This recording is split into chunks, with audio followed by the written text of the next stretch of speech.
un taureau, une belle princesse, des hommes tout nus, vous mélangez le tout et vous obtenez une source infinie de nourriture.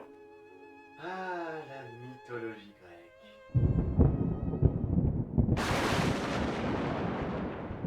Alors il existe plusieurs versions de la corne d'abondance, mais en gros elle est creuse et il en sort de la bouffe. C'est un peu comme le lapin qui sort du chapeau du magicien, mais le lapin il est déjà cuit et il y a toute sa famille derrière.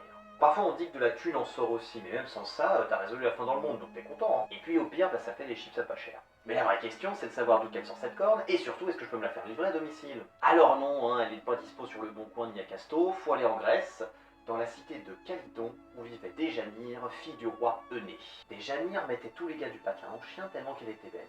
Mais parmi les mecs qui lui tournaient autour, il y en avait deux surtout. Héraclès, fils de Zeus, le roi des dieux, plus connu sous le nom romain d'Hercule, fils de Jupiter, le roi des dieux. Hercule, Héraclès, globalement c'est la même, c'est le mec des 12 travaux. Et en face, il y a Achélos, le dieu fleuve qui coule dans la région, car oui, dans la mythologie grecque, même les fleuves sont des dieux qui sautent sur tout ce qui bouge. Alors il y a d'autres prétendants bien sûr, mais quand ils voient ces deux-là, ils se disent que oui, non, mais des fois il faut savoir abandonner. Donc Héraclès et Achélos commencent à courtiser doucement la jeune Déjanire, apprenant progressivement à la connaître et à lui plaire, afin qu'elle puisse choisir un mari selon son cœur dans un mariage basé sur le respect. Non, je plaisante, Antiquité grecque, elle a pas son mot à dire. Ils vont voir son daron direct. Bon, Héraclès commence à se la péter. Ouais, t'as vu, fils de Zeus, tranquille, je défonce les lions à main nue et parfois ma femme. Bon, mais là, promis, ta fille, je la bichonne. Là-dessus, Achélos commence à le tailler. Très cher, vous prétendez à une ascendance divine par le divin Zeus. Mais étant le fils d'une mortelle et non de la déesse Héra, vous êtes soit un bâtard né de l'adultère, soit un vantard et un menteur, dans tous les cas indigne d'un si grand roi qui me connaît et qui se baigne dans mes eaux depuis sa naissance. Eh, tu sais quoi, tu m'as vénère. Ok, tu parles mieux que moi, mais je vais te péter les dents et après on verra si tu fais toujours le malin. Du coup, les deux sont à fond, ils en peuvent plus, ils se rapprochent, se foutent à poil, se chopent et non.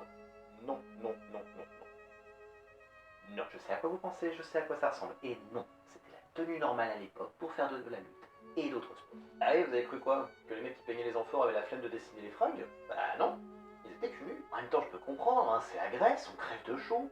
Ah bah tu leur colles le climat de la Norvège, moi je suis sûr qu'ils portent tous des tenues en fourrure d'ours blanc, avec des gants en tête de narval, et des bottes en loup encore vivant. Et ça serait super cool à voir, et je suis totalement hors sujet de quoi on parlait.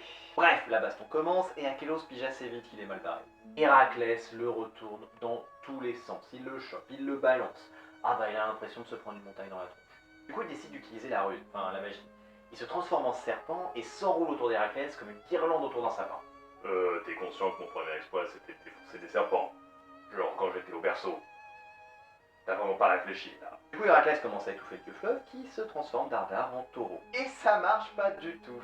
Héraclès lui fait une prise de catch, le rétame et en prime il lui brise une corne. Ah oui, comme ça, sans raison, juste pour lui foutre les glandes. La corne est récupérée par les nymphes, des déesses mineures de l'eau, un peu comme les dryades avec de la flotte, qui la consacre à la déesse Abondance, qui va lui donner les pouvoirs qu'on lui connaît. Donc l'humanité gagne un symbole de prospérité éternelle, Héraclès gagne une nouvelle gonzesse, et Achélos, une cicatrice humiliante à la place de sa corne. Plus tard, Déjanire elle provoquera une telle souffrance chez Héraclès qu'il préféra se foutre en l'air pour en finir. Donc Achélos, il s'en tire bien en fait, sans mytho.